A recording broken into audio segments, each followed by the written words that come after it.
Hi, I'm Greg from the Scary Spirits podcast. Today I'm going to show you how to make the Demon Possession Cocktail, which is the featured cocktail in today's episode. So we're going to start with a shaker, make some ice in it. We're going to add 1 ounce of rum, light rum.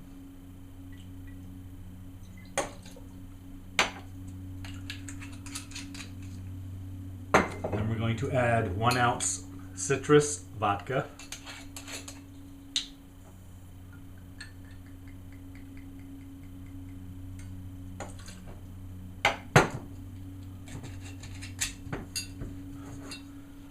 And we're going to add 1/2 ounce blue curacao.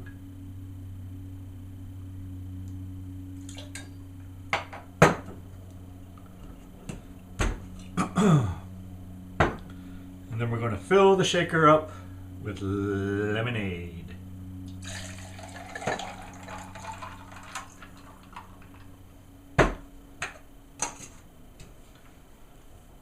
And then we shake.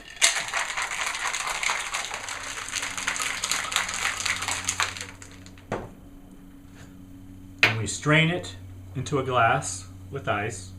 I have my Scary Spirits pint glass today.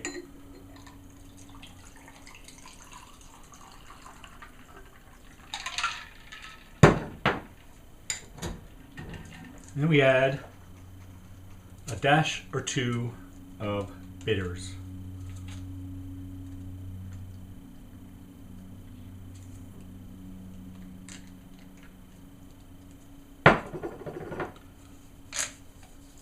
And there you have it. The Demon Possession Cocktail.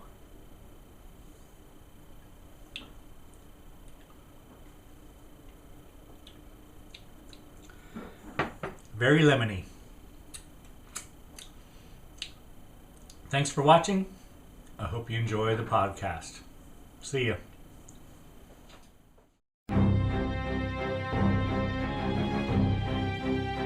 Welcome to the Scary Spirits podcast. Please be advised that the presenters may use adult language and or discuss adult situations. This podcast is not intended for younger listeners or those that may be easily offended. So if you're ready, let's go.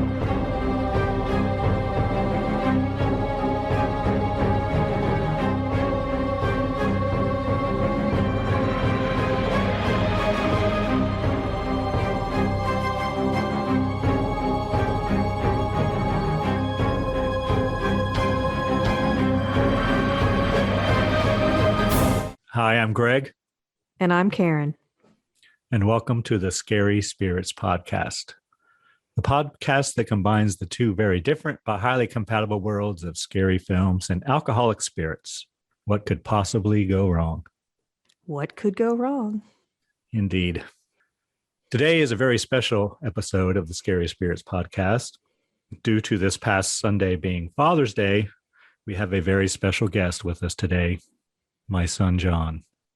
John, how are you? Doing fantastic. Very glad to be here. Awesome. Karen, how are you? I'm doing great. Very glad that John's here too. Yeah, we'll see. Thanks. I appreciate it. Excellent dadding, Greg. All right. I believe this week's movie was your choice, Karen. Is that correct? Was it your choice? It was sort of my choice. I was slightly influenced, and you can explain why. But yes, today's podcast will cover The Evil Dead. Do you have a brief synopsis handy? Yes, I do have a summary available. The Evil Dead, originally released as Book of the Dead, is a 1981 American supernatural horror film written and directed by Sam Raimi. Correct. The film focuses on 5 college students vacationing in an isolated cabin in a remote wooded area.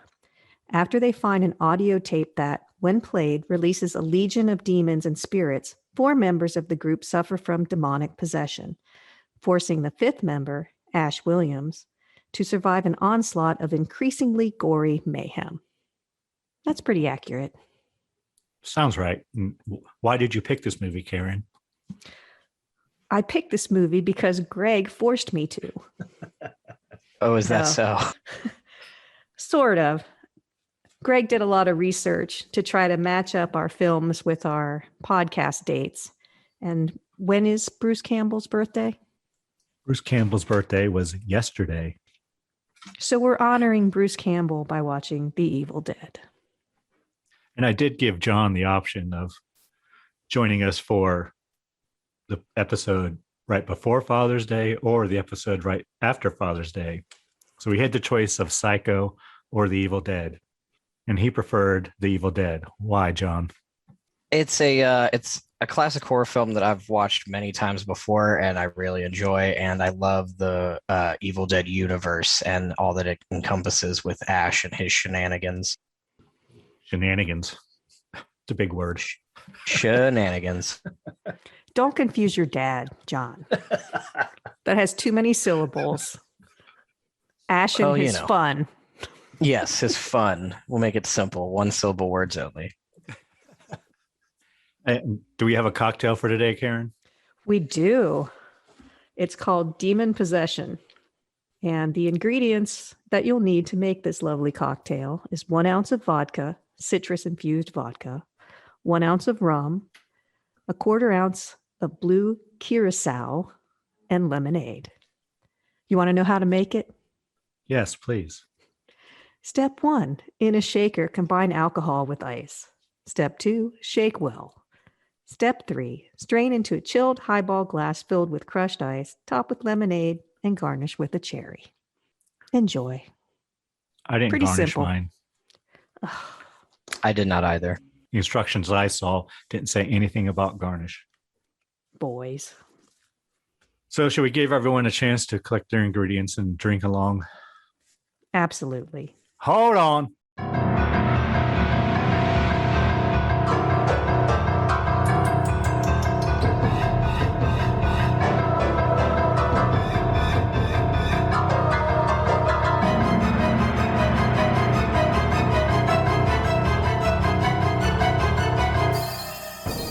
And we're back. So are we ready to get into the movie? I'm ready. I am also ready. Okay, John. Before we go, John, how many times have you seen this movie? Would you guess? Probably 7 to 8. Okay, so you're the expert. Greg, how many times have you seen this movie? Let me think. Twice. Okay, so we go to John with any questions. Lord. He is the expert, Yes. apparently. Because this is the first time, believe it or not, that I have seen this movie, which is available on Amazon to rent, and that's where I watched it. And this movie did come out, we should say, in 1981 originally. You remember 1981, Karen? I do. That's like almost my heyday. Yeah, good times. Yeah, Good times. good times. All right, so are we ready? Now we're ready. So, Movie opens, and I made a note. There's Froggy's fog everywhere. yeah. A lot. Painting over a pond, correct? And I it's called very- it a swamp. Is it a swamp or a pond? Doesn't I viewed matter. it as more of a swamp. Yes, give me the ding. All right, ding for Karen. Yay. And there's also, I noticed that there is dry ice. They're using dry ice for their fog because I could see it bubbling Mhm. in the swamp. I saw it bubbling too. And I made a note that it seems to be fall or autumn. There were colored leaves, yes. There were Mhm. in the swamp or pond or lake. It's a swamp, Greg. Let it go. All right, and we see our 5. Oh, and there's also an overturned car in the swamp. Did you see that? Yes. Yeah. Yeah, I saw that too. So our 5 characters. There's only like 5 people in the whole movie, right? Not counting the demons. Yeah. Yes. Theoretically. And they're driving down the road and they're singing a song. I didn't really recognize what song it was. Do you have any idea, Karen? No, but I did notice they were driving a car that was the color of a car my brother used to have, and we called it the Puke Mobile because it was that yellowy, gross, pukey color. John, do you know what the song was? I You're the did not expert. recognize it. I was thinking it might be like a Michigan State kind of chant or maybe like a cheer. Yeah, because they John's all. was too young. This was supposed to be in the 70s, right? Was it set in Well, the 70s? Or we is it don't all- know. Oh, We looked it up before we started, and we couldn't find anything that said definitively when it was set. But I can tell you that the automobile, I was going to ask you what the automobile was. it's a 1973 Delta 88 Royale Wow. Oldsmobile. So it's a 73. So the movie released in 81, it could be late 70s, early 80s, right? Yeah, they're wearing kind of 70s clothes, but the hairstyles are definitely 80s. Yeah. Especially on the girls, Yeah. you know. Yeah, I was going to say the chukka boots that Ash is wearing throughout the film are very 70s. Yeah. I called them hush puppies. Wow. Yeah. I get to that, Greg. But yeah, they are. Right. So they're driving down the road, and the driver, who we learn is Scotty or Scott, I don't know. We'll see what I call him. Ask Ash, who's the guy in the back seat, where they are. And he's looking at the map, and he says they just crossed into the Tennessee border. And then we see a truck heading for them. It says Lazy Mary on the bumper.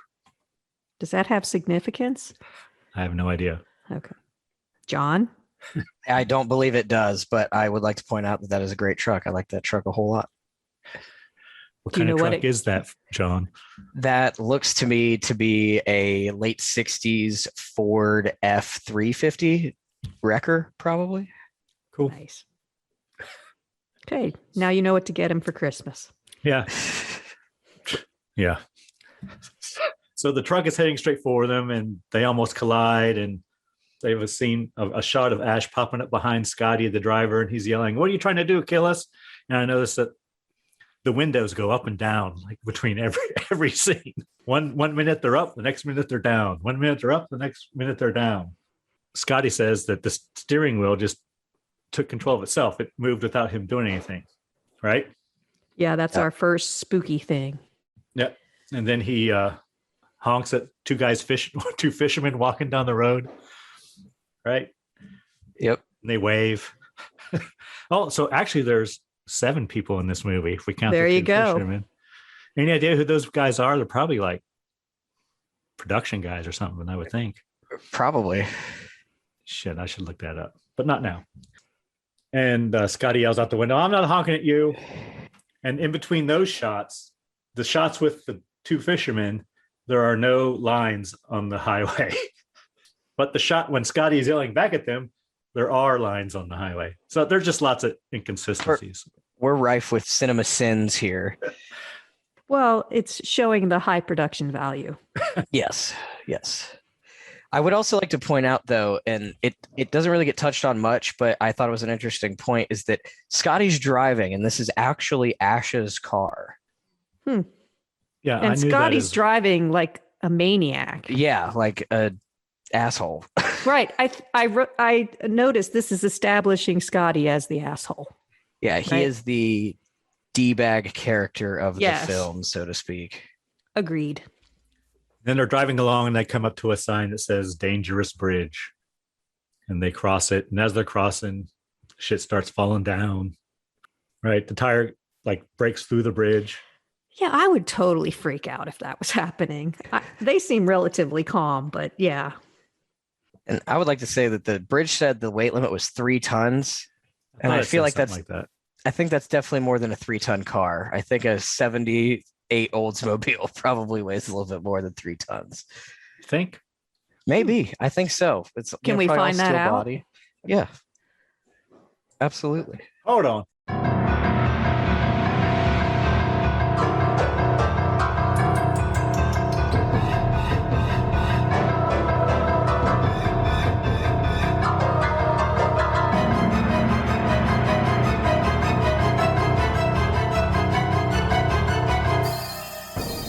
Okay, a 73 Oldsmobile Delta 88 weighed from factory, I guess, factory specs, 4,453 pounds. So it's about 2 tons. Two and a half. Two and a half maybe. tons.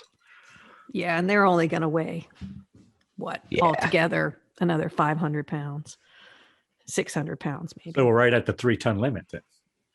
No, because you'd need Oh. another. Yeah, you need Yeah, another you're 5. right. Yeah. You're right. So we're at a 2.75 ton, They should make it. It should be fine. roughly. They're pushing it. It's not But a they have bicycle, luggage. right? Oh, well, not yep. much, but they're pushing the limit. Like they're creeping up to it. And considering what shape the bridge is in, it could get a little dicey.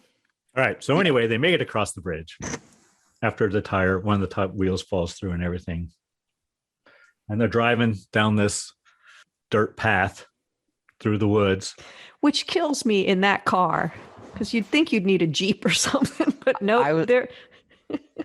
I was going to say the exact same thing. I was like, I feel like, that's got to be a V8 or at least, V6 at the very least. And it's rear wheel drive, I'm sure. And you're driving it up a mountain on grass. It's not a Exactly. mountain, though. It's a level path. It was hilly. I've driven a car into field parties. Worse than that. Oh, have you? Do tell. Yeah. Back in the 80s. But anyway, they arrive at a cabin in the woods. And I made a note that I recognize these female actors from somewhere. Maybe, I don't know. Maybe because I haven't seen the movie in a while and I just recognize them from this movie. I don't know. But there's a porch swing on the front of the cabin. It's banging against the side of the cabin very rhythmically. And then as soon as Scotty grabs the keys, it stops. Right? Yeah. Yep. And this, definitely 70s fashion. They all get out of the car and they're, especially the girls, will recognize. Late 70s, I would say. And Ash, to reference, another source material, Ash is looking very Eric Foreman in this movie. He's very, very kind of clean cut, prim and proper almost. He does Is that look a lot the like Eric 70s show? Foreman. Yeah. Yeah. Okay. He Now that you actually mention it, he looks does. like, it was distracting to me. He looks like someone I went to graduate school with a lot, named Sam DePrimo. So Sam, if you're listening, you got another twin who looks a lot like the bass player from Nirvana. That kind of dark haired, Chris Nova, Yeah. Yeah. whatever his name is. Chris. Chris. So then they all unpack and they go in. Who is it? It's Cheryl, right? She's sketching. Well, wait, when they walk in, there's mist inside.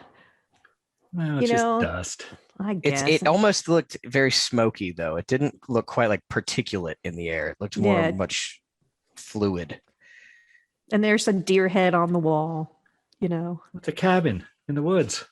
And it looks very small from outside. I just want to mention that. Very tiny cabin from the outside. Well, it's deep. Well, apparently. Yeah. Yeah. So, but the girl is sketching, right? Cheryl, who we learned is Cheryl. Mm-hmm. And Cheryl is Ash's sister, correct? Yes. See, I didn't correct. know that. I didn't couldn't either until John told me earlier. Okay. That makes a lot more sense then. Yeah, I was trying to figure out the whole dynamic here. Why is there 3 chicks and 2 dudes? And she calls him Ashley. Yes. And I She couldn't does. figure out Which that. it is actually his true name. It is His real name Well- is in fact Ashley. So, but it has a familiarity to it that Mhm. she obviously knows him well to call him that if everybody else is calling him by his nickname. So I couldn't figure out who she was. That makes sense to me. Okay. So she's sketching the clock, right? Hanging on the wall. Yep. Mhm. And I made a note. It is 10 minutes to 6 p.m. because it's dark out. Yep. The wind blows the curtains open and all of a sudden the clock stops and she starts like drawing uncontrollably. And she's kind of, I don't know if I know this because I've seen it before, but it looked like she was drawing a book. Yes. Her hand was possessed almost. Did you get that it was a book, Karen, that she was I did. drawing? Okay. Then With what might trap- look like a face on it. Exactly. Yeah. And I wrote she has very 80s hair. And then this is when we see the trap door. Does it open all the way, or is it just like flap at this point? It shakes. Okay, it shakes. Ish. Okay. And I just want to make a note. There's a lot of eye acting in this movie. There's a lot of close up of eyeballs in this thing. So then they're all eating dinner. where she doesn't mention that her hand was possessed. Wouldn't you tell your friends, hey, I just drew this really weird thing? No? Just me? Yeah. Okay. It stands to reason that if I was sitting there drawing and all of a sudden I had zero control over what my hand was doing, I might mention that to You somebody. would mention it to your friends, right? Yeah. My brother. at least. Exactly. Well, yeah. So then they're having dinner, and Ash decides to make a toast. And then the next thing I have is that Scott goes down to the cellar. What happens after that? While they're sitting there doing the dinner and Ash is giving his little speech, his little, hurrah, his toast, it swings all the way open. Yeah, that's when And it flies all slams the way open. open. Yeah. Yeah. Yeah, and everybody looks. And I think it is also good to mention at this point that other than Cheryl, nobody's noticed this trapdoor yet. And it's covered in chains and sitting in the middle of the living room. Exactly. That's true. And then it does fly open, and they're all staring down into the basement of a cabin, which is weird enough. But then Cheryl says, close it up. Okay. Why Yeah. doesn't anybody listen to Cheryl? Listen to Cheryl. Close the door. Because They don't, though. Scotty's got to be the hero. He's the big man. He's got to go in and see what the problem is. Right. So Scotty goes down to the cellar. And then Ash goes down after Scott when Scott doesn't answer after they call him a few times. I would like to point out, though, that Ash did pull a very tactically sound move by calling through the side of the hole opposite the stairs so that if anything rushes out, he is not going to get trucked into. Did he leave the girls there? He did when he went down, yes. Yeah, in the line of fire. Yes. Yep. After she said close it and they didn't. And I just would like to mention here that if you're going on a camping trip, fellow listeners, please take more than one flashlight. Just a Well, public service announcement. He has a lantern. Okay, but still, more than one flashlight, people. And then we see Ash Wait. walking down the stairs. Yes, he does go down the stairs. And here's where I make the note that he's wearing hush puppies. Me too. Now, John, you won't know this, but these shoes in our high school, we had, you know how you have different groups of people, like, Yeah. the brains, sports people, the jocks. These shoes were worn by what we called the hoods. Ah. They wore the hiker boots and those shoes. No, they were not. Yes, they were. I don't think they're kind of preppy. People No. wore those. Mm-mm. Those were the smokers behind the school. I don't know, man. I don't know about that. Trust me. I never had a pair. You had the hiking boots. I had hiking boots and Nikes. We called them hood shoes. Hood shoes. And then I had some high top Reeboks too. Were they pumps? No. Ah. Too early for pumps, John. Fair enough. Fair enough. I know pumps were like 83 or something like that. Okay, sorry. He's going down the stairs. Right. And then when he You gets have down to there, know if it's shoes. I'm going to be talking about it. Me okay? too. Me too. So I know. He's just never mind. So then Scotty jumps out and tries to scare Ash once Ash gets down there. yeah, there's water dripping from the ceiling, and From the he's pipes. calling. Yeah, because that comes in later, and he walks towards the door all scared, and this is where Scotty's really established as an asshole. Yeah. And this is where they find all the stuff on the table, right? Yep. Yeah, the book. And did you notice the movie poster I did. hanging behind the table? I did not. What is it? It's The Hills Have Eyes. Hills isn't it, John? yeah. Hills have eyes. Oh, that would have been important for me to notice. I did not. And I would also like to point out that in the scene where Scotty and everybody is looking at the table, there's also a shotgun that Scotty has found. And he immediately points it at Ash's face. Yeah. And Again, that is not good gun safety, everybody out there. And by the way, The Hills Have Eyes came out in 1977. So that helps with the timeline a little bit. yeah. So we know it's after 77, before 81, right?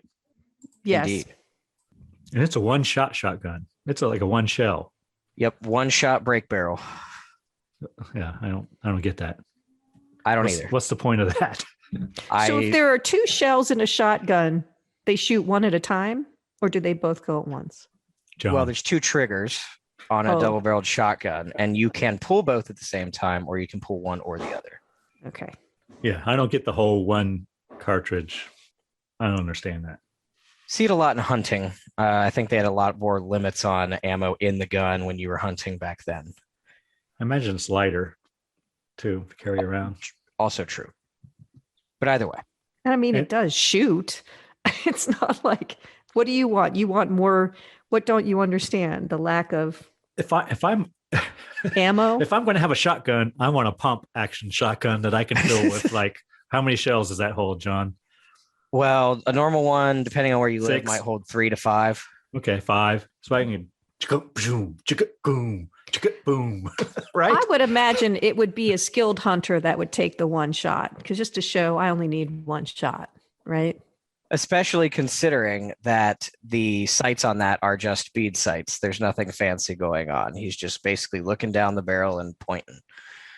On a one shot. Yes. Mhm. Okay. All right. And shotguns in general are like that, right? Most of them. Yeah. All righty. And they also find a book, correct? Mhm. But they don't know what kind of book it is yet, right? It's obviously weird. Yeah, it looks weird. And a reel-to-reel tape recorder. Awesome. You ever seen a reel-to-reel tape recorder, John? Only in the Live movies. and in the flesh? Nope. Only in the moving Only pictures. in the movie? Okay. They used to be all the rage. Did they? I don't remember those. And it's storming outside. And I made a note that there's cheesy lightning. Like, Bad lightning bad. effect. It Yeah. is bad. Yeah. it's like you can tell it's drawn on the frame or whatever. Yeah. So they take everything upstairs and they decide to listen to the tape on the reel-to-reel tape recorder. They did bring up also a special knife that has Yeah. the skull carved in it. Right. Yeah. And I didn't know it was a knife at that point. I Oh. didn't get it until later when we saw it. And we do see it later. Yeah. And I made a note that on the tape, the person speaking says, and I quote, "Demons are given license to possess the living," right? If you do these incantations. So that pretty much is demon possession, right? Demons may lie dormant, but can be resurrected. So it is demonic possession, is Yeah. what he's talking Yes. about. Okay. Well, Ancient Sumerian demonic possession. right. And the book is what? Do they know what the book is now? Do they tell what the book is? They only refer to it now as the Book of the Dead. And there is another word for it, the but I did not. Sumerian, the Sumerian Book of the Dead, Yes. But as opposed to the Tibetan Book of the Dead, well, yeah. which You don't is want to the get your basis, cultures next. which is the basis for the Beatles' "Tomorrow Never Knows." I don't know. Yes. I It know is. there's an Egyptian Book of the Dead too. I just happened to hear it today. "Tomorrow Never Knows." I thought, hey, this is from the Tibetan Book of the Dead. Thought it was odd. So anyway, the guy on the tape starts reciting incantations, right? Yeah. And then a girl who I don't know which one, and maybe John will know, says, "Turn it off." That girl is again Cheryl. Yeah, I'm pretty sure it's Cheryl. Okay. Why is no one listening to Cheryl? I think she's the youngest, and Cheryl says, "Close the hatch door." Cheryl says, "Turn the tape off." I also think Cheryl's kind of, to cite movie stereotypes, she's kind of portrayed as the kind of weaker damsel in distress character almost. She's very off to herself, isn't engaging much with the other characters. that's because they're two couples. Well, yes, that's accurate, but one of them's also her brother. And she's pissed because no one's listening to her. That's what Also I'm saying. accurate. All right, so while the incantations are going on, we see Froggy's fog in the leaves coming up from the leaves, right? Yes. And Fog coming Cheryl out again and- saying, "Shut it off." And red lights, and There's some crazy stuff going on out in the woods, apparently. And then a branch crashes through the window. Then the next thing I have is that Ash, they kind of break up at this point, right? They go, each couple goes their own way, and Cheryl goes into her room, right? And starts brushing her hair or whatever, getting ready for bed. And Ash gives his girlfriend a pendant that looks like a magnifying glass or something. And again, here's the eye acting.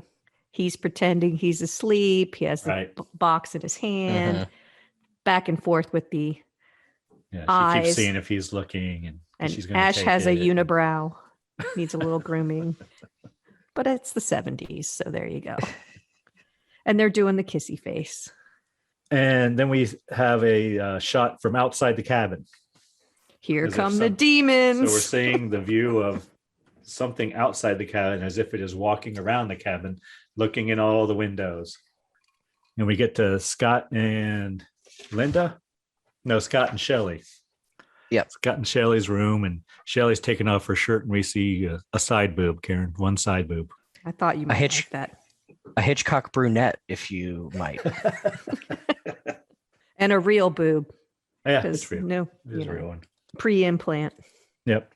And then we go around the cabin more, and we were looking in Cheryl's room, and that's when we see her sitting there combing her hair, brushing her hair. Yeah, so the demon. And then what happens? For Cheryl being so damn smart up until now. I know. She hears something outside and she goes to go outside out and investigate. In her bathrobe. Yeah. Unprepared. No Why shoes. does anyone in a movie call? She has shoes on. She has slippers on. She has slippers. Oh, yeah, she did put slippers shoes on. Is anyone out there? Why would you call that? No one's ever going to answer you if you call. Yes, me, the demon behind the tree over here. I mean, she says, is anyone out there? And then she hears the lone wolf, right? Cry. And there's lots of Froggy's Fog out there. Yeah. Yep. Everywhere. So she's out there walking around, and all of a sudden the vines start attacking her and wrapping around her legs and her arms and ripping through her robe and carrying it off. Yes, they disrobe her, literally. Then what do they do, Karen? They wrap around her ankles and spread her legs a little bit there. Is she raped by tree branches? Is that what's happening?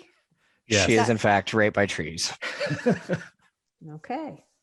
I don't think I've ever seen that before in a horror movie. I'd forgotten about it until I saw it again. As did I, even though I've seen it so many times. I was like, oh, wait a minute. Wait a minute. I made Karen watch this. Yes, you did. So then she eventually breaks free and runs away. Now she's running. So wait, do they let her go or does she break free? She tears the vines that are holding her. That's what I think too. Which is really hard to do. But go ahead. And so she runs back to the cabin, and as she is running, trees are falling behind her. Yeah, something's chasing her, right? And she's very, very far away from the cabin because she runs for a very long time. So I don't know exactly how that seemed off to me. She didn't seem to be very far away. And then when she was trying to get back, either she was lost and taking a very roundabout way, or she was far away. We do see that come up a couple of times, I think, with Cheryl specifically. So I don't know if that's a conscious choice, but I was kind of viewing it as almost like the evil is making things seem more and more desperate for her and her own psyche. Okay, gotcha. That would make sense. So she eventually gets back to the cabin, and the door is locked. And she's pounding, and the keys are still above the door. So she's trying to grab for them, and they're stuck. Like one of the keys is stuck inside the door or something, so she can't get them out. Well, she's scared and trying to open a door. And all the while, something is coming for her. Closer and closer, yes. Right. And so then Ash opens the door for her, right? And she kind of falls in, and she tells Ash that the woods are alive, and she wants to leave right now. Because again, she's the smart one. Even though she went outside. Well, okay. That part, I agree, was not smart, but she does want to leave. So immediately. Ash agrees to take her into town. Says, well, maybe you can find some place to sleep in town. So they get to the old reliable. Well, when she leaves, she's basically in her underwear. Yeah. She doesn't take anything with her. That's when she says she wants to leave immediately. She means immediately. She doesn't go in and get anything. She's basically going to check into a hotel in her underwear. But okay. So Ash and Cheryl get into the old reliable Oldsmobile Delta 88 Royale, and the it doesn't puke-mobile. start. Right? It doesn't start. Even though I'd like to point out in the opening scene, Ash pointed out it was just fully serviced yesterday. It was. He does say that. But then eventually it does. I was surprised by that. But yeah, it does start. So they make their way back through the woods, driving through all the Froggy's fog. And they get to the bridge, and it's gone. It's gone. It's totally demolished. The bridge is gone. I mean, you can see the fog machine. Could you see where it originated? No, I couldn't. So it was in the corner of the attention. frame, and it was totally a fog machine. But They tried to hide it in the rubble, but it didn't quite make it. right. So Cheryl keeps saying, it's not going to let us go. It's not going to let us go. She loses her shit, basically. Yep. So Cheryl and Ash they all go back to the cabin. I would like to point out also that we see the distance thing come into play again here. It seems like when Cheryl's walking towards the bridge, the car is exceedingly far away. And then when she starts running back to the car, it takes her a split second to get back there before Ash intercepts her. The headlights you're right. are Yeah. far away in the distance as she's walking towards the bridge. So then the next scene we see they are back in the cabin, and Linda and Shelly are playing some game where Shelly looks at a card and Linda's trying to guess what card it is. And Linda sucks. She's not getting any of them right. But Shelly's like going, oh my God, that's amazing. You're right. Like making Linda think she's psychic or some shit, right? She thinks she has ESP. Yeah.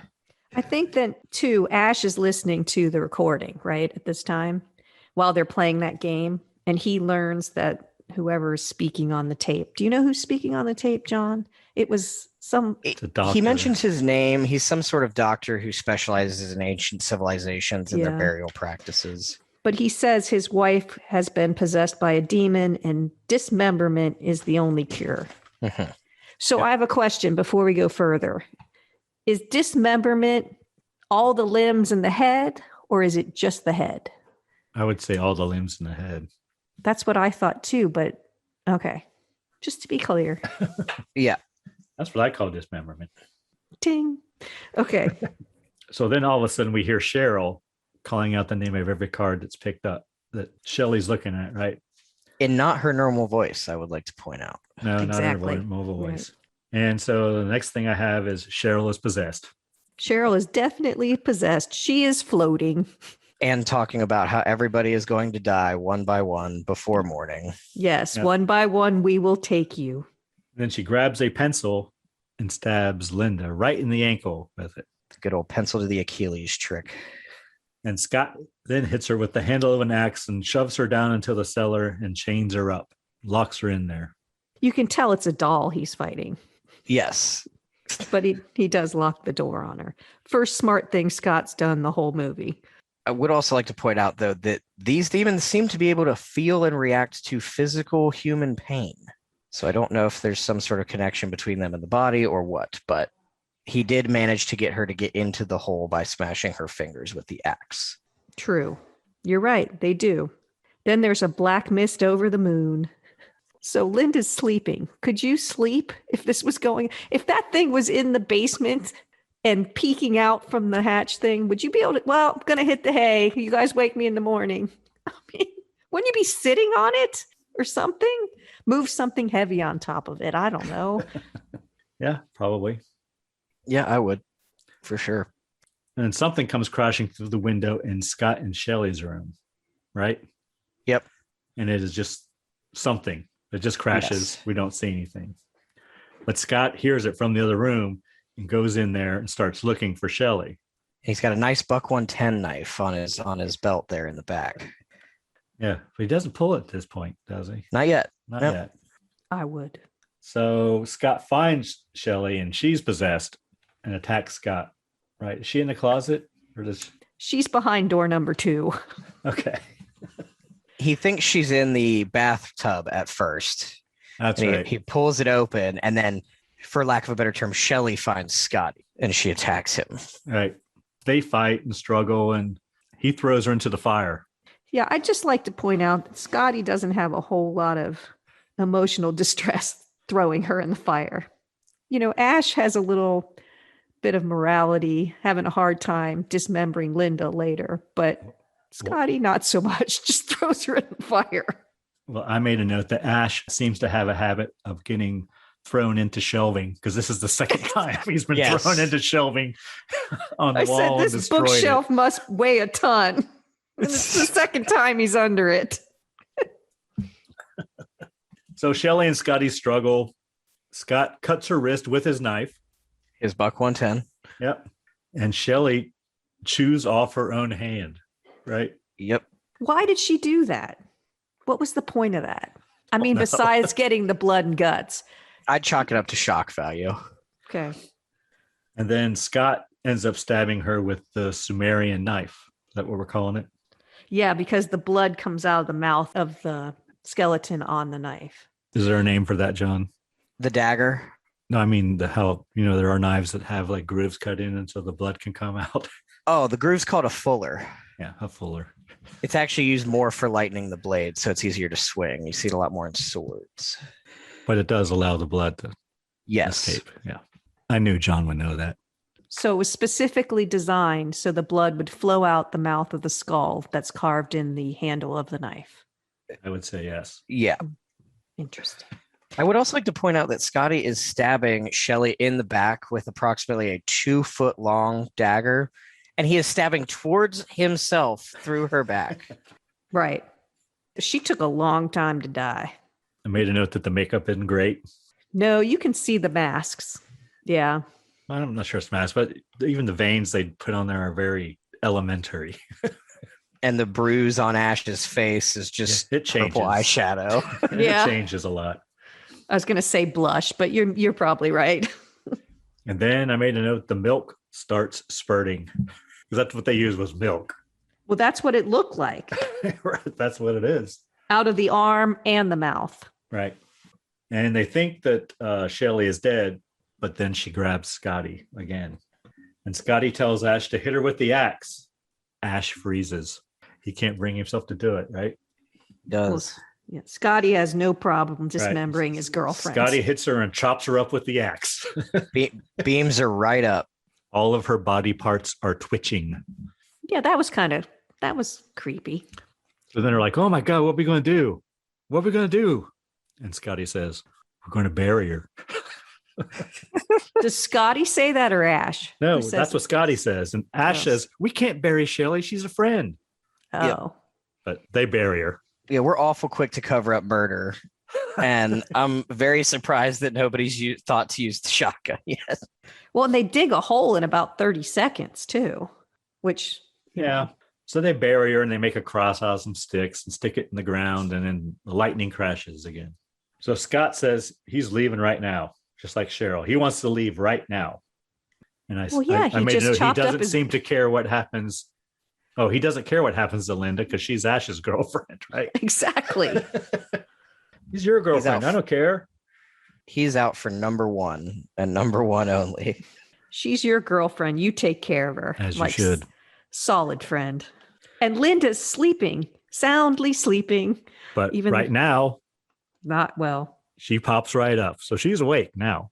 And looking lovely. And she's possessed too. We do also see from her ankle wound, when Ash is checking on her, he kind of sees it spread, sees the evil spread throughout her veins. Right. And that's when she pops up. Yep. Scott comes back to the cabin. Looking good. He don't look too good. Because again, looks like he's been attacked by the woods. Cheryl was right. The woods are alive.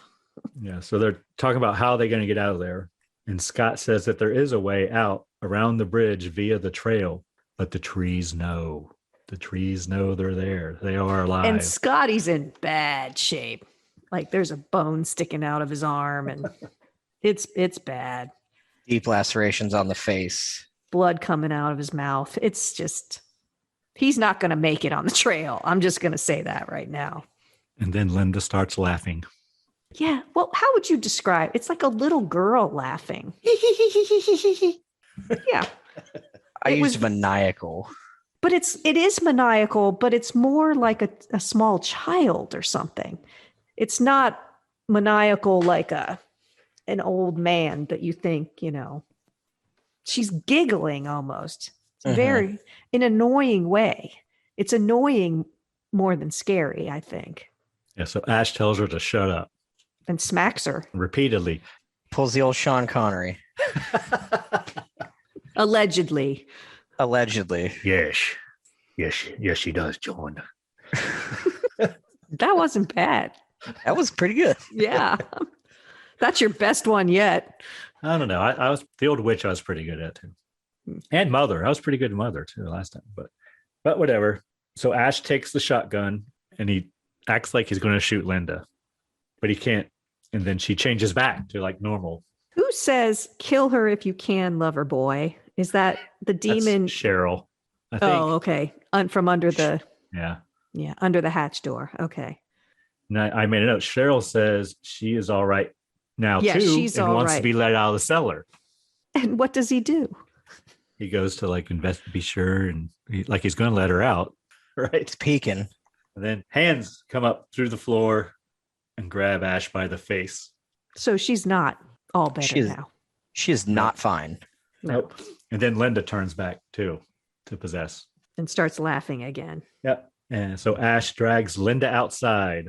While she's giggling, she's singing, "We're gonna get you." Like a nursery rhyme almost. Yeah. But And he like leaves her out there, right? He just like drags her out, leaves her out there and comes back in and starts giving Scott a drink of water. yeah, that's gonna help. But Scott doesn't seem to be drinking. No, he doesn't. I think he gone.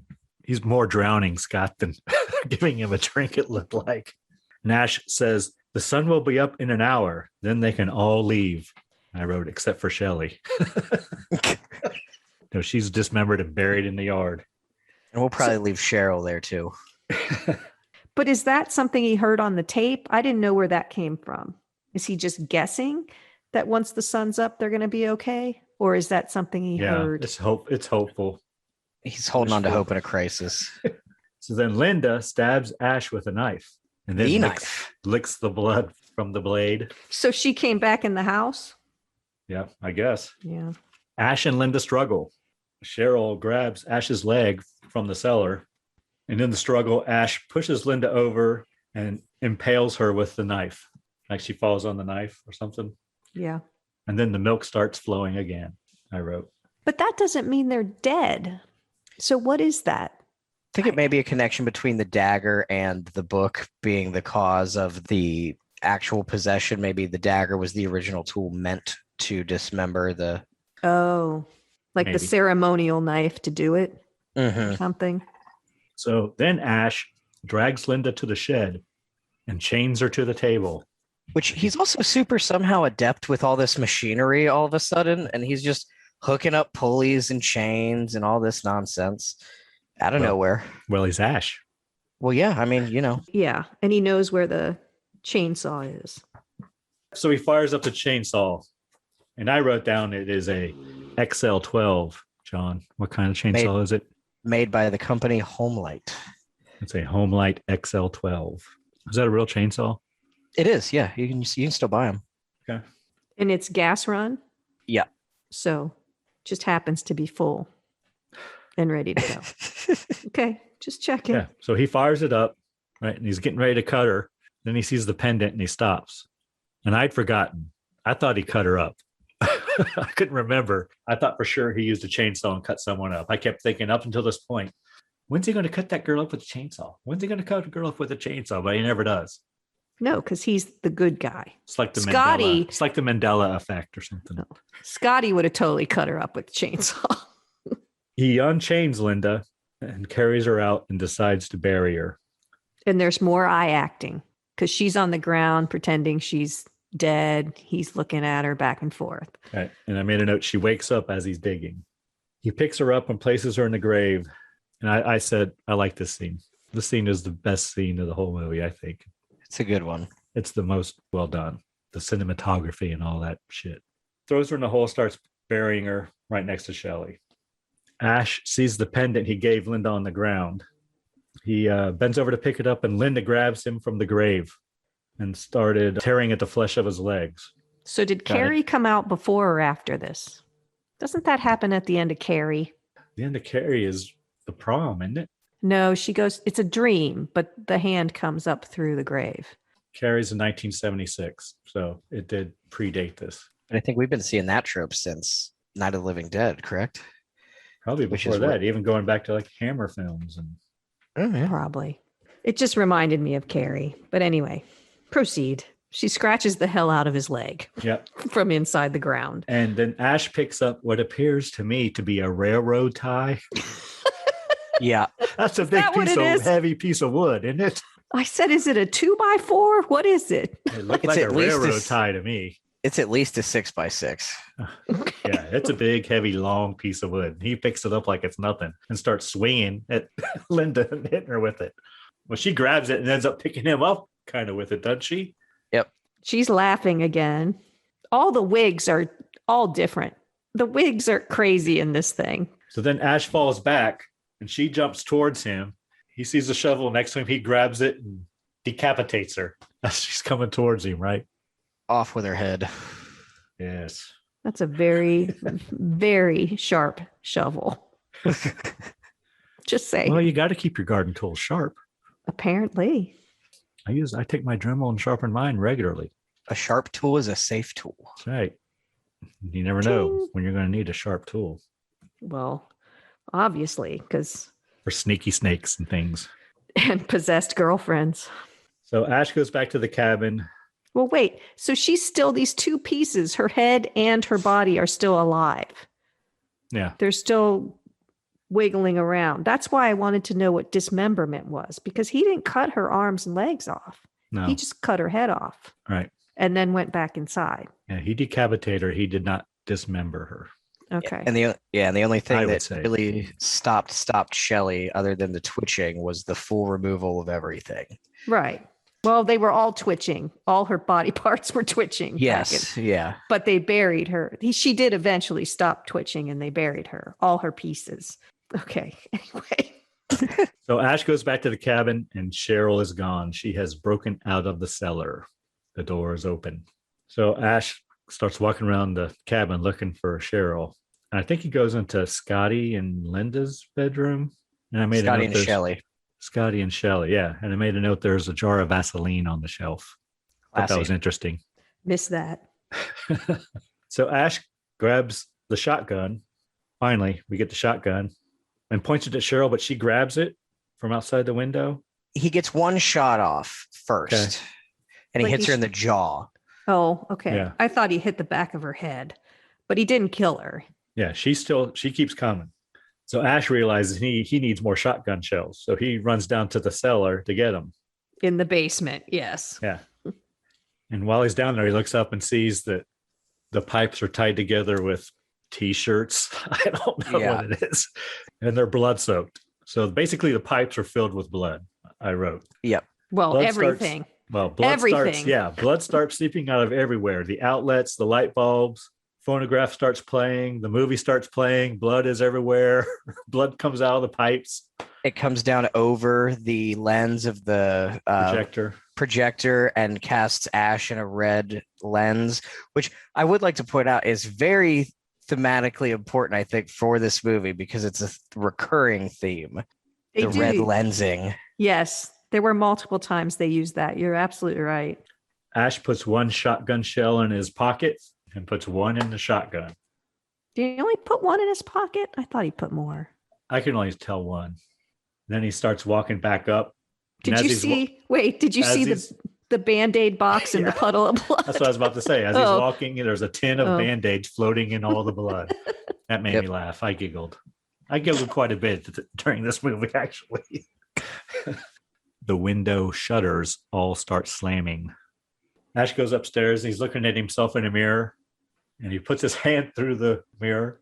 It's obviously like liquid or whatever, but he pulls it back, and it seems to hurt because he starts yelling like he's in great pain. His hand is in great pain, and he's up against the door. And it looked like to me he was actually laying on the door, You know what I mean? You can just kind of tell like his face, it was kind of like gravity was pulling his face. I don't know. It looked like he was laying on it, not standing up against it. To me, as they were like, I'm assuming that's the way they filmed it. Well, because they're messing with his head now. Yeah, apparently. He's losing his marbles by the handful. Which is completely reasonable considering what has happened. But, absolutely. You know, he hears a heartbeat. He's upside down or something, right? There's a very nice inverted long take where the camera starts upside down and kind of goes over his head and behind him, and then you see what he's looking at. Yeah. The clock's going crazy. Yeah. Everything is just out of control. Right. And then Cheryl's hands come through the door and grab him. But he's wandering around with the shotgun. And I kept thinking, find a corner up against a very thick wall and stay in it, right? Have a position. But then you have no exit. You have no egress when you do that. Yeah, but at least they're not going to do what Cheryl does right now, which is what? Grabs him. Yeah, through the door. Through the door. And Ash gets off a shot and hits her in the cheek. Yeah, the jaw. And then Scott pops up and starts attacking Ash. And somehow that book almost goes in the fire. Yeah, it's chaos at this point. Yeah. Scott's got him. Cheryl's got him. He's trying to get to this book. And the book starts smoking. And at the same time, Scott and Cheryl are smoking. And Ash kind of puts two and two together then. Yep. But then as he's fighting Scott, this is the only part that bothered me of the whole movie. He puts his thumbs in Scott's eyeballs, right? And gouges out his eyeballs and all the red pudding comes out. The fluids. Yeah, that's the only part that made me kind of go, ugh. I want to look away. I'm not good with eyeball stuff. So Scott's smoking. The book is getting hot. Cheryl comes in and goes for the book, try to save it, I guess. Ash goes to stop her, but Scott grabs him. Then Cheryl grabs the fireplace poker and starts hitting Ash with it right on the back. It's whack, whack. Yeah, whack. why doesn't she just stab him? I had that same question. Yeah. I mean, I realize then the movie's over, but she's hitting him on the broad side of it instead of just, if you stabbed him to the floor, he wouldn't be able to go after the book. That's what I would do. I do have a theory that maybe to some level there is still some human there at play, because earlier on in the film, when everybody is kind of turning around Ash all at the same time, Linda is the only one, and that's the one he probably has the deepest connection with. She's the only one who doesn't immediately get violent with him as soon as she turns. Everybody else seems to immediately... Yeah. She just gets annoying. I thought, and I could be completely wrong because I'm no expert, I thought she had some sort of child demon in her just by the way she was acting. So maybe with your theory, maybe she wouldn't be smart enough as a demon to do that, you know? And she's different than all the others too, in that she's dressed all in white. Yeah. You know? Yeah, like an innocent child, I thought. But, well, an innocent demon child. Yeah. So not innocent, but I don't know. And when she's possessed, her makeup also becomes very exaggerated, almost like you might see on a child doing their own makeup for the first time, or maybe a doll. Clown, or a doll. Yeah. They all kind of had clownish makeup on, I thought. Mm-hmm. So while Cheryl is hitting Ash with the fireplace poker, he's using that pendant he gave Linda, and he's trying to throw it to bring the book over towards him. He's trying to get the book. So he eventually gets it, drags it towards himself, and then he throws it into the fire. When he does that, Cheryl and Scott start melting. I say they claymation dissolve. Yeah, and she drops the fireplace poker and it lands right next to Ash's head. Right, which she could have stabbed him. Yeah, could have. And I made a note, cottage cheese. Yeah. Oh, I said oatmeal. Was it cottage cheese? Gotcha. Looked like cottage cheese to me. Okay. Coming out of, was it Scott's arms or something? Yep. Yeah. It was kind of like the whole dismemberment thing. It was almost like burning the book self-dismembers any demons, that were brought on by the incantation. Yeah. Things just start falling off. Exactly. With lots of guts and blood. Yeah, and arms and hands explode out of their torsos. Yeah, exactly. Insects, everything. They got everything. And then we hear, join us. And then it ends, right? Everything ends after that. At least that's what I made a note of. he hears the join us voice, and then he just kind of cuts his losses and kind of takes off. So he goes outside because the sun's rising. Light. It's light outside now. There's happy music playing. There's the clock starts ticking normally. The sun's coming up. The birds are singing. It's going to take him a long time to walk anywhere. He is in bad shape. Yeah. So Ash walks out of the cabin, or he limps because his one leg is all tore up. And then we see the view of something from behind the cabin in the woods, rushing towards the cabin, goes in the back door, goes in an interior door, goes to the front door, and then we see just Ash turn around and cut. The end. And he screams. And he does scream, yeah. The end. And that's also when we truly see how massive that cabin actually is. Yeah, it's deep. It's very deep.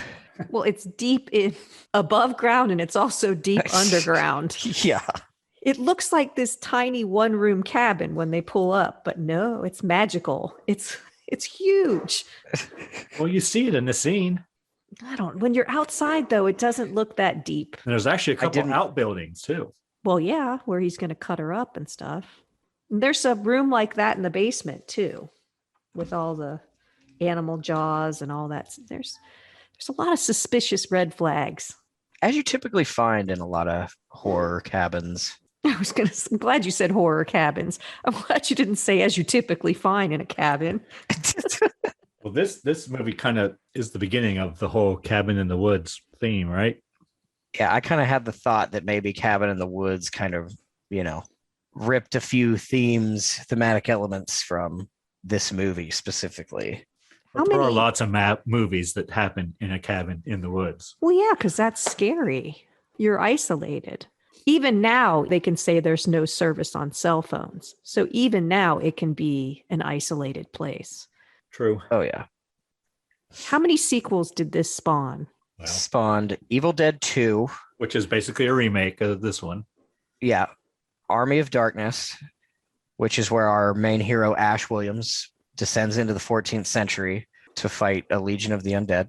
Then there's also the TV series Ash versus the Evil Dead, which is fantastic. And you have the remake of the original from 2013. Yeah, that's the one I mistakenly bought on Amazon and started watching. And I thought, this doesn't seem right. It didn't look right to me. And then when it started, I said, no, this is wrong. So this was And there are a bunch of video games. So Ash. Even going back to like 1984, there were video games. So right away, there were video games. Yeah. Does Ash, the actual actor, star in any of the remakes? All of them, except for the one in 2013. Yeah. So even the TV show? Yep. Mm-hmm. That tells his misadventures of living in a trailer park in Michigan. And so how old is he in those? Are those recent? Yeah, that's more recent. So it's more. So he's a 50-year-old dude in this, or what? Yeah, he's 50-year-old Bruce Campbell in Ash versus the Evil Dead. So he's made his whole career out of these movies. No, he was in other things. Like he's on Burn Notice. Burn Notice, yeah, I remember that. Sam Axe. Yeah, I liked him in that actually. Yeah, it's a good show. But movie-wise, was this his only movie? Can't be. He's been in lots of movies. Okay, I just didn't recognize him. The Evil Dead, he was in a few before this. Yeah. And most of them were directed by Sam Raimi because they went to high school together. Damn it, Greg, we went to high school together. Why are you not directing all of my movies? He's in let's see, Evil Dead 2, Maniac Cop, Intruder, Moontrap, Easy Wheels, Bubba Dead Hotep. Next Door, Maniac Cop 2, Dark Man, Lunatics, A Love Story, Xena Warrior Princess, Waxworks 2, Army of Darkness, which is Quick and the Dead. Apparently he was in a deleted scene. Escape from LA, which is a John Carpenter film with Kurt Russell. McHale's but basically, Navy, most people are going to recognize him Dusk Till Dawn, from Evil Dead. He was in Spider-Man as a cameo. And apparently, Spider-Man. There is an Evil Dead 4 coming to HBO Max. Spider-Man 2, starring Spider-Man Bruce Campbell. 3. Seriously, all the Spider-Mans. He was in Cars 2, the Disney film. Okay, I just hadn't seen him before. Apparently, he was in the remake as well. Is he? Yeah, so I bet he does a cameo. It's an uncredited Probably. cameo. Yeah. Yep. He was also the producer. Well, yeah. So most of his money comes from this franchise. Knots Landing. Remember Knots Landing, Karen? Vaguely. I never watched What about it. Hercules, the Legendary Journeys? Nope. He was in 10 episodes. Lois and Clark, The New Adventures of Superman. Did you watch that? Nope. I did. Yep, he's in quite a bit. The X-Files. But he's more of a character actor then. Yeah. Yeah. Robot Chicken. Yeah, he does quite a bit of voiceover stuff too. Ripley's Believe It or Not. He was the host of that. I remember that. And about 20 video games. He did voices. So he's done well for himself. Yeah. So I like him in everything I've seen. Happy birthday. So Karen, anything you were pleasantly surprised by? Yeah, this is a tough one for me. These are not the kind of movies that I generally like. Sorry, John. I know this is one of your favorites, but it wasn't as gory as I thought. So I was pleasantly surprised by that. Maybe it's because the special effects were so, I don't know. It's very campy. It is, and it's listed as a comedy, actually, in the horror description. comedy. Yeah, so I thought it was going to be much gorier, and it is, but it's done in such a way that it's not realistic, sort of. I would say, though, watching it, when I was watching him, I was realizing how it would suck to be the last person not possessed. It would be easier to be possessed, right? I mean, yeah, you're going to get dismembered. I get that part. But if you're in the cabin by yourself and you're fighting all your friends, that's got to be pretty mentally torturous, don't you think?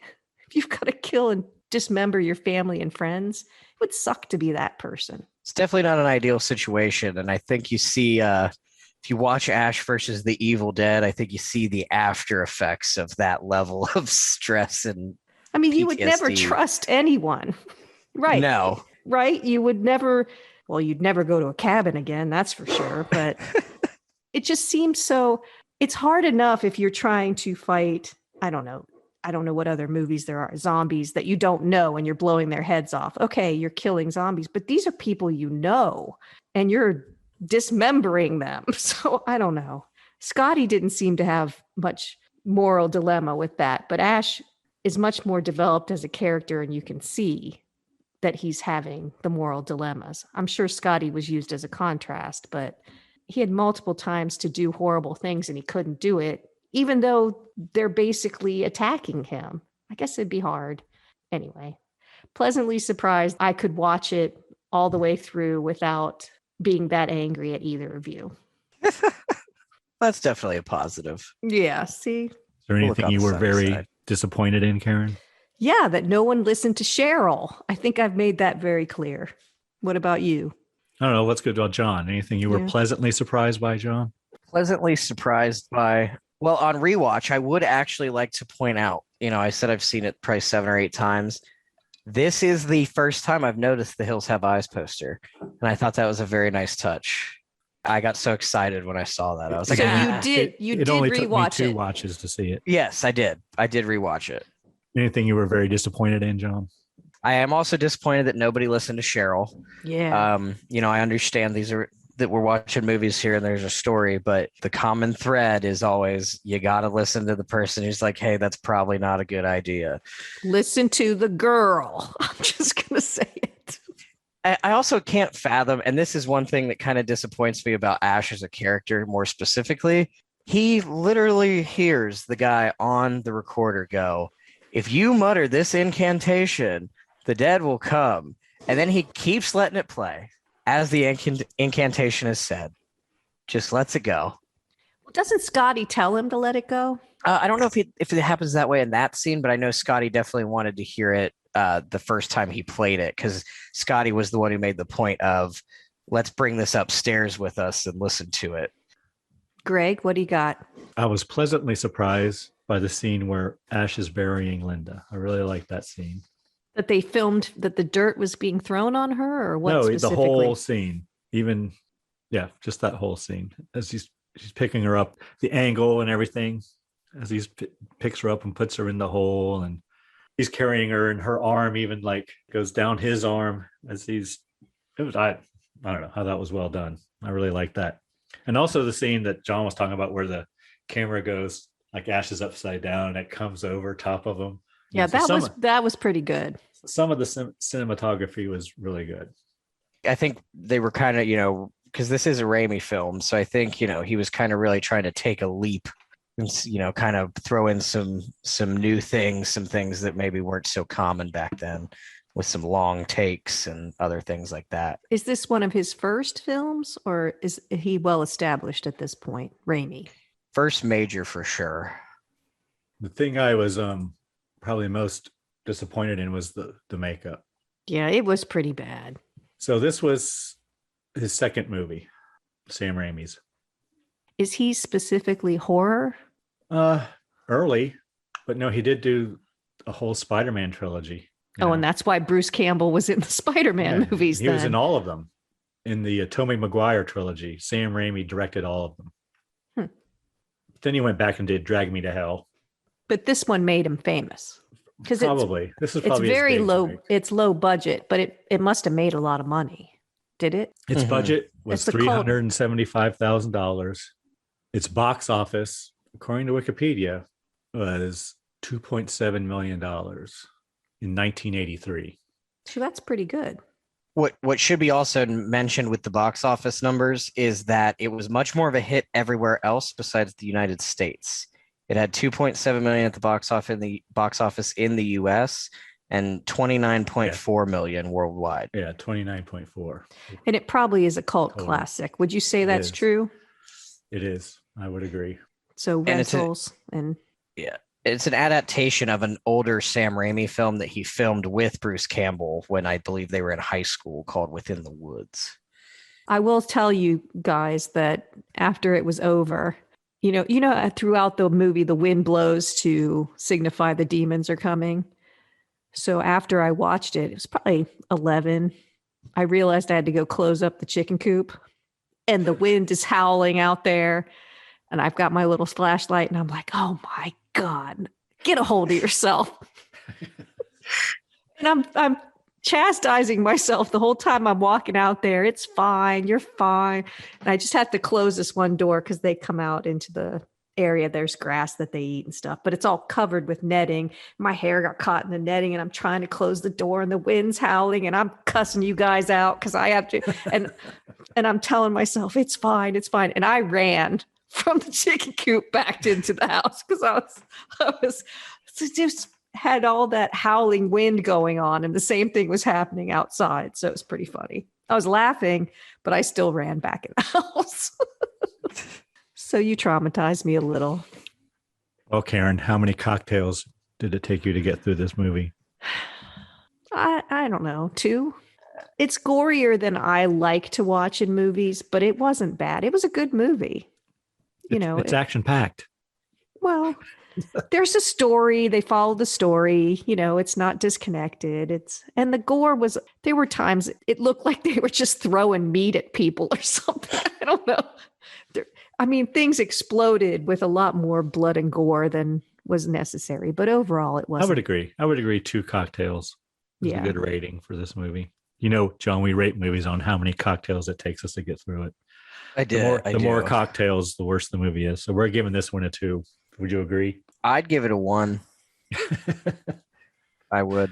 That's not that good. But this is truly one of those that's so bad it's good. That's kind of how I feel about it. It's that campiness, that early 80s, late 70s horror where everything was super overdone, and it's entertaining for sure, right? Yeah, and it keeps your attention. And what I will say, credit to Sam Raimi for this, is the director and I think maybe even writer, but it manages to capture the feeling of suspense without taking an exceptionally long time.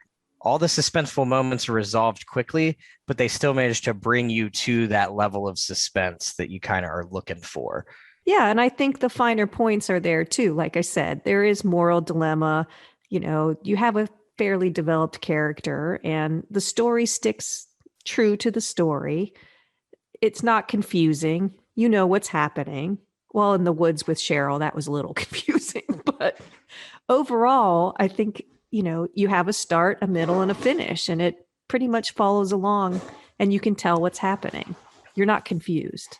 Yeah, it is slightly overdone at times, but it's not so gory that it makes you look away and miss things, and it keeps your attention and keeps you kind of focused on what's going on.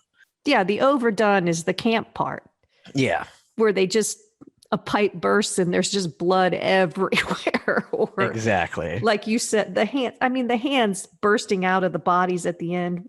It's like they kind of just threw blood and guts everywhere. And he is covered with, poor Ash is covered with blood and guts constantly. So what'd you think of the drink, Karen? I like the drink much better than last week's. I know you liked last week's, but I did not. So this one I enjoyed. It reminded me of the steak in the grass, but Yeah. not well, quite, the snake not as minty. And right. what'd you Well, I think was- of the drink, John? It was good. I was pleasantly surprised because I'm not a very large fan of the clear liquors, but it was very good. Tasted very good. It was delicious. Not too overpowering either, which was nice. I didn't garnish it for you. I'm sorry. It's okay. I'm not much one for cherries anyway. Well, the cherries at your dad's are like 7 years old, so you don't want those anyway. Those have been here. Yeah. But they're We won't maraschino. know. They don't go bad. That's not how this works. Yeah, I liked it. It was good. it's a good. refreshing. It's another good summertime drink. Yeah, I think. I agree. Anything we learned today, Karen? Crap, what did we learn today? Well, I'm going to say get a double barrel shotgun if you're going to be in the woods by yourself at a cabin. I would say And bring pump another shotgun, flashlight, for God's sakes. or maybe a 9mm or something. I would say bring a semi-auto shotgun in case one of your hands goes down. I'm old school. Yeah, we kind of learned about the Homelight XL12 chainsaw. We learned more about the knife. What was the groove called?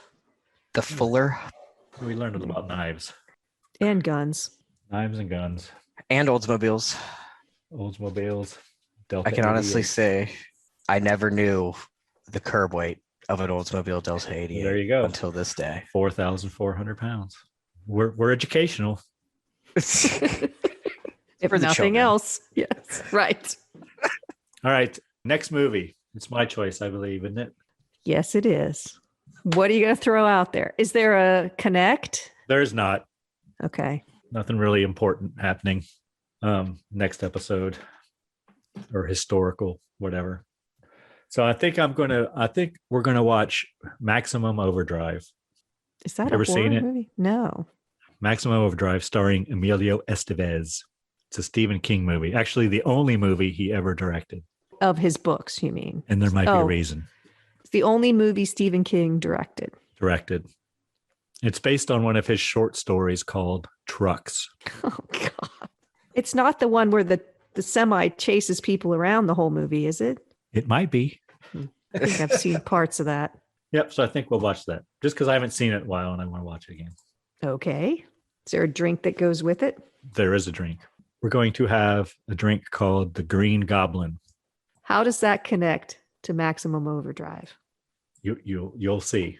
And Okay. you're going to need vodka, peach schnapps, coconut rum, sweet and sour mix, and apple pucker schnapps.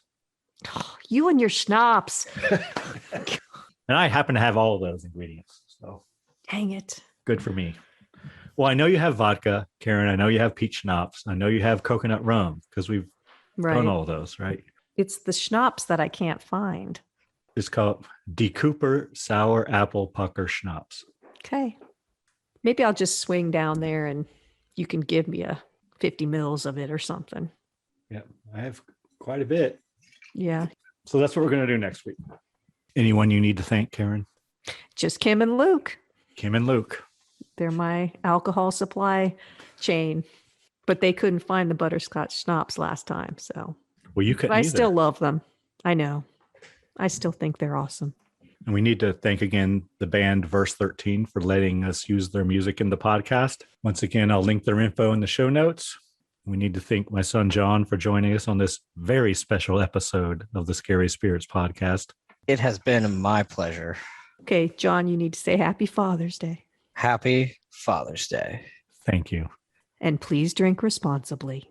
Yes. Another podcast has come to an end.